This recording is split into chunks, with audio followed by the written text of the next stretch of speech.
Hello everyone, welcome back to our channel. हा आहे माहेरचा माझा दुसऱ्या दिवशीचा व्लॉग. इकडे तुम्ही बघू शकता काव्या, समायरा आणि हा माझ्या चुलत भावाचा मुलगा आहे. हे मस्ती करत होते.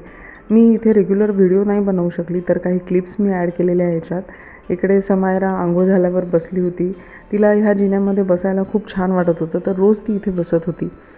आणि मी आली त्याच्या दुसऱ्याच दिवशी भावाला निघायचं होतं. त्याला ॲक्च्युली नायजेरियाला जॉब लागला. तर इकडे समायराला सांगितलं की मामा भूर चालला. तर मग तिचं पण अगदी जिद्दीपणा सुरू झाला होता की मामासोबतच बसायचं गाडीमध्ये.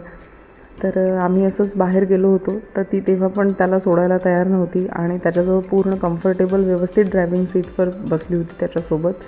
ती पण छान एन्जॉय करत होती आणि भावाला पण जरा पण टेन्शन नव्हतं की तिला घेऊन गाडी कशी चालवू. तर ती पण छान एन्जॉय केलं.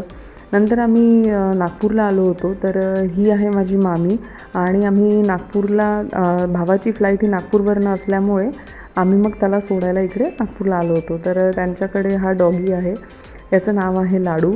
तर हा खूपच शांत आणि समजदार आहे, पण माहीत नाही, भीती वाटते मला. तर मी बिलकुल हात नव्हती लावत आणि समायराला पण हात लावायला भीती वाटत होती. तर मामीने तिला मांडीवर घेऊन बसली आणि मग तिला सांगत होती की बघ तो किती शांत आहे, छान हात लावू देतो. आणि समायराला पण पूर्ण बोलणं कळत होतं, तर ती पण रिस्पॉन्स देत होती छान. आणि इकडे काव्या घाबरत होती. तर समायराला पण मजा येत होती की काव्या घाबरते आणि ती स्वतः खेळत होती त्याच्याशी. तो पण इतका शांत बसलेला होता आणि त्याचं एक आहे की तो लहान मुलांना बिलकुल त्रास नाही देत, त्यांच्या अंगावर भुंकत नाही, काहीच नाही. मला आधी खूप भीती वाटत होती तो खोलीत वगैरे यायचा तर, पण नंतर थोडी कमी झाली माझी भीती. पण मी हात नाही लावला, माहीत नाही, भीती वाटते. समायरा खूप बिनधास्त खेळत होती त्याच्याशी. तर मामी मला तेच रागवत होती की अगं तू तिची भीती काढ, तू कशाला तिला भीती दाखवते, अजून मनात तिच्या भीती भरवते. पण मला माहीत नाही, खूप टेन्शन आलं होतं आणि ती बिनधास्त बसलेली होती.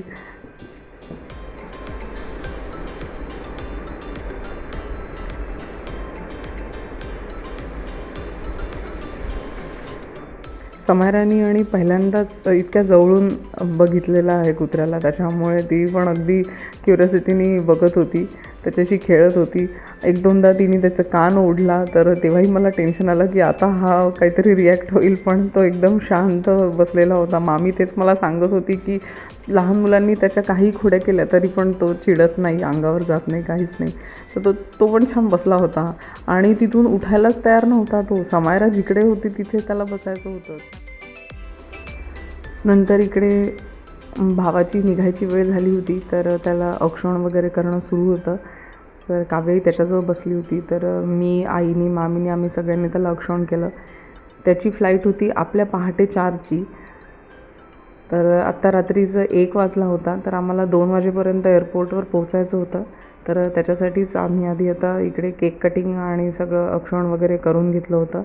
नंतर आम्ही 1:30पर्यंत एअरपोर्टला पोचून गेलो होतो. तर इकडे त्याचं तेच लगेज सगळं काढणं सुरू होतं.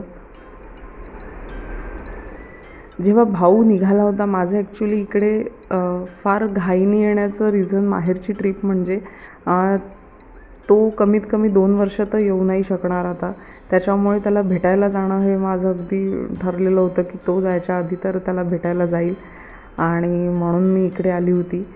तर तो जेव्हा निघाला होता त्या क्षणाला असं खरोखर फील होत होतं की जेव्हा आईवडील मुलीचं लग्न करतात तर मुलगी सासरी जाताना जसं फील होतं ना, तो फेज मला असं सारखा वाटत होता आणि पोटात गोळा येत होता.